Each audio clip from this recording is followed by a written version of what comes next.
Well, I'm out here working in my barn again, cleaning up as usual. It's an ongoing process. I've had some tasks to do away from here and some other tasks that have prevented me from being out here working the way that I want to be.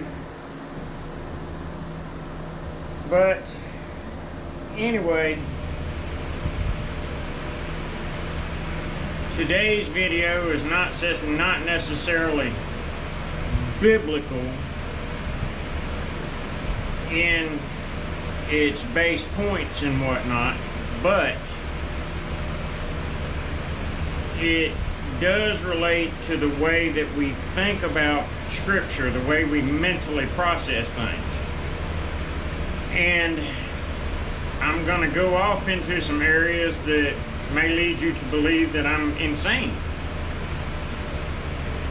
And who am I to argue with that? Because what do I use as a basis for sanity except for Scripture? So if I do what Scripture tells me to do and obey Yahweh's instructions, the Torah and prophets and covenant revealed or New Testament, the world thinks I'm crazy.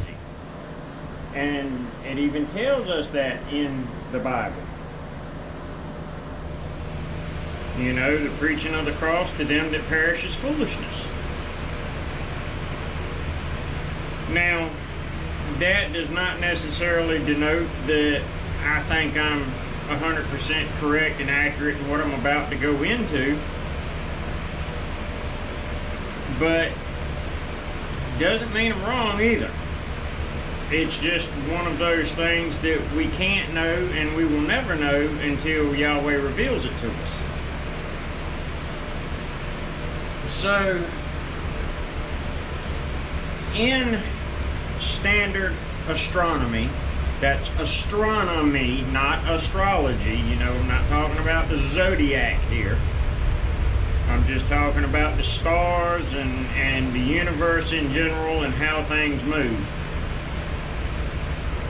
But in talking about astronomy,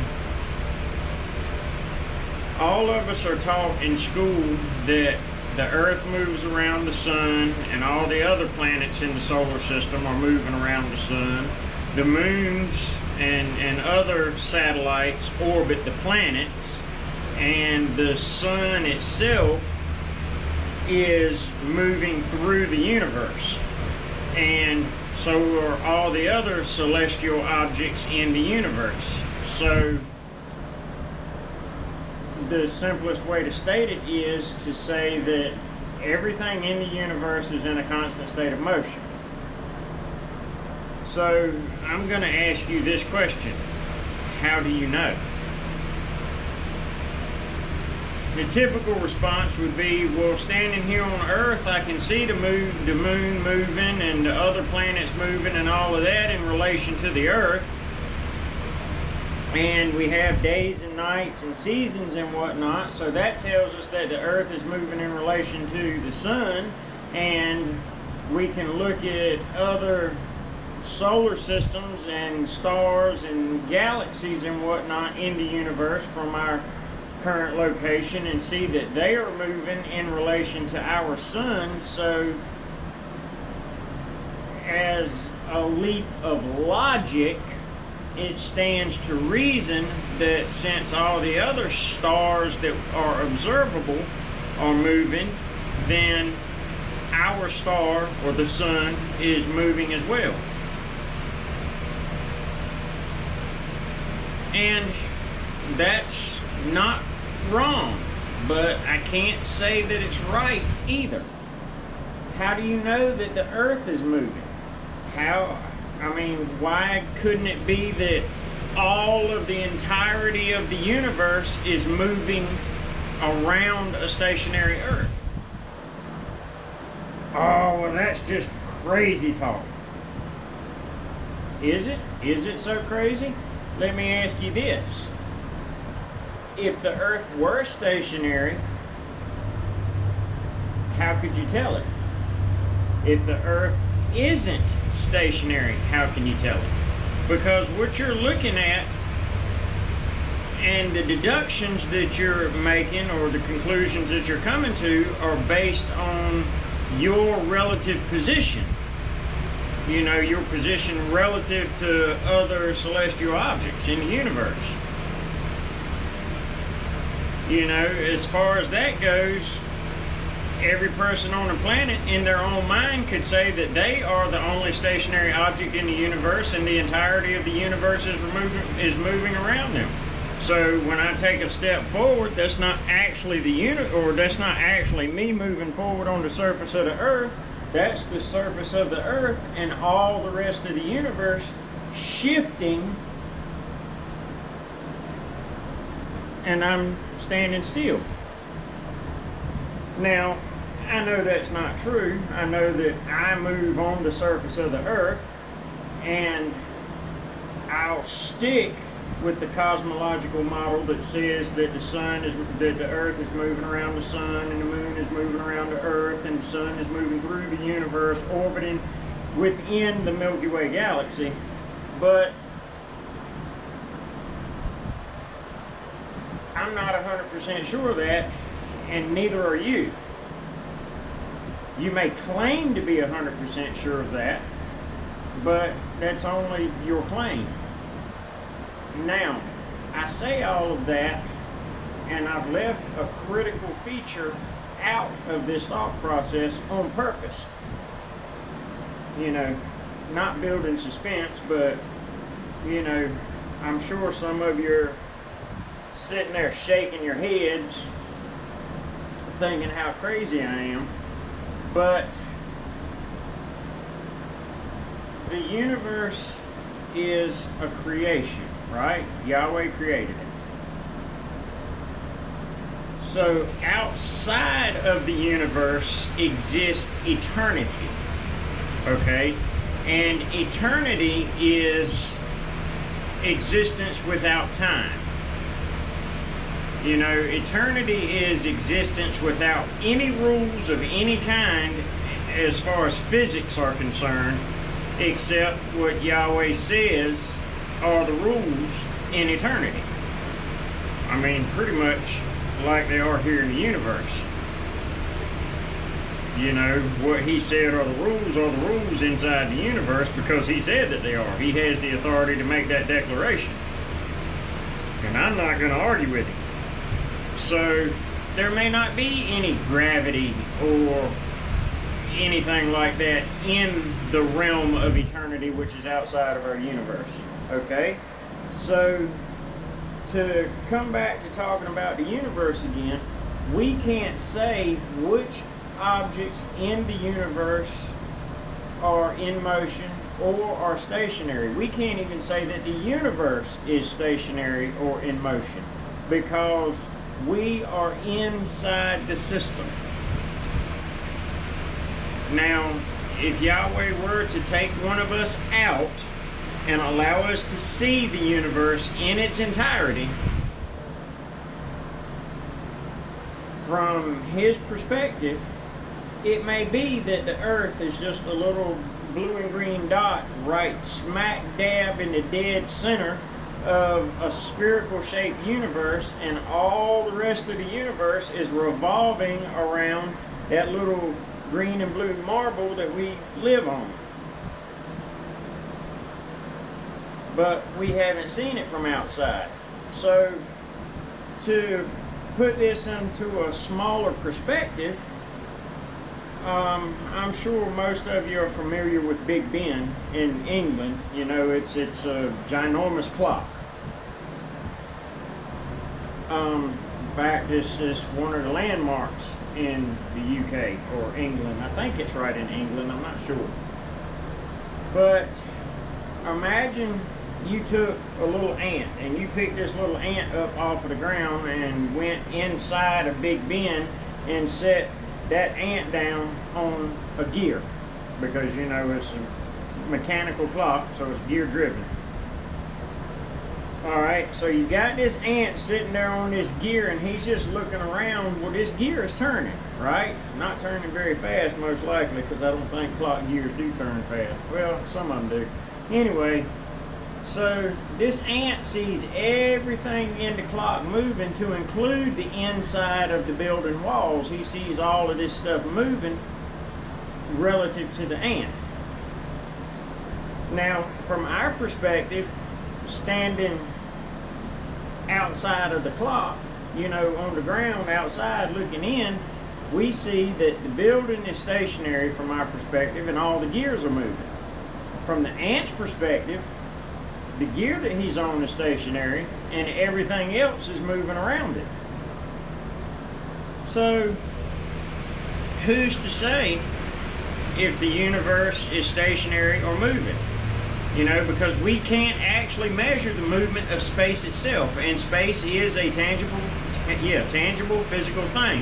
It has to be, because if it weren't, then light waves could not travel through space, because everything has to have a medium to go through according to the laws of physics that define the operation of things in this universe. Just like sound travels through air and through water and through metal and through wood and through all sorts of different objects. In fact, I think sound will travel through every object, except sound doesn't travel through outer space, because outer space is a vacuum that sound cannot affect.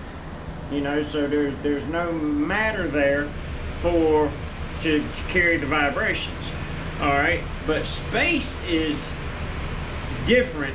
It's a different tangibility. I don't know how to explain it really, but light waves travel through it, and without space, light couldn't travel. So anyway, that's really an entirely different subject. But this whole point, or the whole point of this, is to say there are so many that take a little thing that they've always learned and they try to build around it to make everything else make sense. And that's wrong. You know, the only things that we can know for certain are what Yahweh has told us in Scripture. The only things that we can control for certain are our intentions and actions. Okay? So, all that being said, you know, bearing in mind what I just went through in talking about the motion of the earth, or the universe, or whatever's in motion and whatever's stationary, why do we get so bent out of shape? And I say we, yes we, because even I get mad with people occasionally when they just won't listen and see things my way. My way's not the only way, and matter of fact, most of the time my way is not the right way. In fact, my way is never the right way unless my way is to adopt Yahweh's ways. You know, I'd like to be in the house in the air conditioned snoozing right now, but that's wrong. That's slothful. You know, supposed to be diligent like the ant according to Scripture. You know, preparing for the future. Even though I don't know what the future holds, I should prepare for the future the best way that I know how, seeking Yahweh's guidance to know the right way to prepare. But you've got to start thinking things through.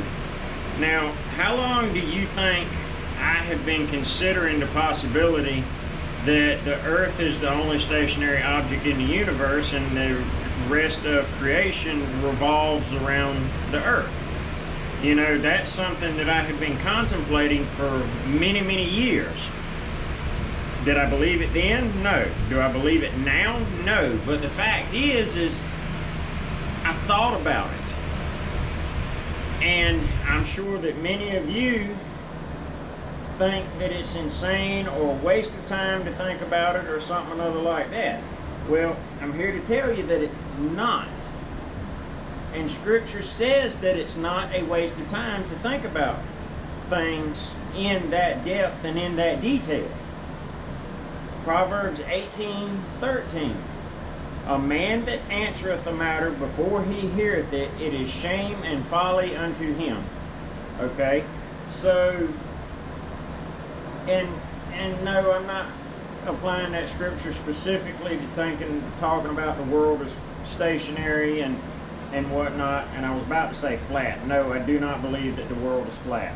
So we're going to get that out of the way. I'm not going to waste my time talking about it, because it's just ridiculous. All you have to do is go to Walmart or one of those little chain stores and buy you a cheap little telescope, just the cheapest telescope will do, and look up in the night sky with your very own eyes through your very own telescope, and you can see the motion of the celestial objects, and that alone will tell you that the earth is not flat. So all these flat earthers that are talking about, well, fisheye lens this or fisheye lens that, well, I'll tell you a little secret. If you watch certain things on this camera that I'm recording with right now, in fact, I've got a video titled, What is Forever? And you don't have to watch for very long. Shortly after I start that video, a car passes by behind me, and it looks like it's coming in from an angle and then passes straight behind me and goes out at an angle. Guess what? That's because of the curvature that the camera lens puts. It's a wide angle thing. You know, it's a wide angle lens, so it picks up a wide angle, but when it applies it to when you're watching it in video, it looks curved. All right, well, if the fisheye lens was the cause of the curvature of the surface of the earth, what it sees is actually hourglass shaped. So it comes in like a funnel down to the focal point and then curves back out. Now, most of that is taken care of through the natural hardware and software that's in the camera, so it doesn't look quite like that. But a fisheye lens wouldn't cause the curvature of the earth the way that we see it in videos from high altitude, nor would it allow the surface of the earth to remain flat the way we see it in flat earther videos, where they've gone in and done this fisheye lens correction or whatever. It just, you know, so that's, I'm done with that. I don't even waste my time trying to talk to flat earthers, because those who have abandoned reason cannot be reasoned with. But I've spent years thinking about this stationary earth concept. I'm not going to call it a theory or a hypothesis or anything else, because all it is just a little conceptual idea that crossed my mind one day, and I have toyed with it and contemplated on it and whatnot, and understanding the nature of the universe as a general rule, you know, as a general statement, it's not hard to figure out, or it's not hard to contemplate. My apologies. So really, you have to learn to think for yourself. Don't just listen to what you're told. Don't believe what you're told. Think through things. Just like Acts chapter 10. You know, everybody says, oh, you can eat anything. Call not unclean that which God has made clean. Okay, well, how about scroll on down to verse, I think it's 26, where Peter's talking to Cornelius in Caesarea. I think it's Caesarea. Philippi, somewhere or another like that. And Peter tells him, says, God has shown me not to call any man common or unclean. Oh, and you can eat a ham sandwich too. No, that's not what it says. It just says, God has shown me not to call any man common or unclean. But you have to take it all in its proper context. Because on the sheet, it said there were all manner of four-footed animal and creeping thing and whatnot. So it didn't just come down with hog and camels and snakes and turtles and crabs and, you know, unclean animals on it. It said it had all manner of animals on it, clean and unclean. And according to the ancient Jewish oral traditions and Talmud, that once a clean animal came in contact with an unclean animal, the clean animal was then unclean and couldn't be eaten or anything else, and that's just not what the Torah says. So until you think these things through for yourself, you know, and I'm not going to stand here and talk about you have to have a Hebrew mindset. You need to get out of that Greek mindset. That's a bunch of baloney too. There is no Hebrew mindset or Greek mindset or whatever. There's thinking and not thinking, period. Now, there are a lot of ancient Greek thinkers that were very profound. You know, Socrates, Archimedes, I think he was Greek. You know, he's the one that discovered buoyancy, you know, displacement. Sat down in the bathtub and the water raised and eureka. I think it's Archimedes. You know, those people thought with a Greek mindset. Were they saved? No idea. Don't know what gods they may have worshipped or believed in, but they were thinking with their Greek mind. Greek, Roman, you know, certainly weren't Hebrew. And then, you know, how about all the ones that had the Hebrew mindset that came up with the oral tradition and the Talmud and, you know, their traditions of the elders, where they got on Yeshua for his disciples eating with unwashed hands. Show me where that ritual to wash your hands before you eat bread is in the Torah. You can't, because it's not. So, you know, get out of all these different, well, this mindset or that mindset, and, you know, all these different, well, you're just from the wrong part of the world, you can't understand it. No, all that's baloney. All you have to do is think for yourself, period. And stop learning what other people are trying to sell to you as fact. But anyway, enough of that rant. You know, Yahweh bless. Remember Acts chapter 17 verses 10 and 11. The Bereans were more noble than the Thessalonians, and the Bereans received the word with all readiness of mind, yet search the scriptures daily to prove whether those things be so. They searched it out for themselves. So all you folks that are still going to Sunday church, and when the preacher sits up there and reads 3 verses and tells you what this means, you need to go to the house and read chapters before that chapter and chapters after. And you need to pray about it and contemplate it. And if that preacher is wrong, call him out on it, because we're biblically instructed to do that. You know, expose the false teachers.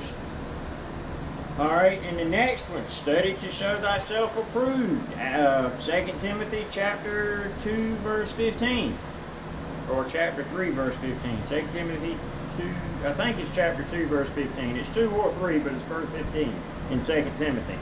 So don't be fooled, you know. Don't just think for yourself. But you know, and I hope to see all of you in the kingdom of heaven. I really and truly do, because then that means we'll both be there, right? You know, I can't see you if you're there and I'm not, and I can't see you if I'm there and you're not. So I hope to see you all in the kingdom of heaven. And you know, that's a blessing and a hope for all of us, not just me and not just y'all. So, you know, Yahweh bless.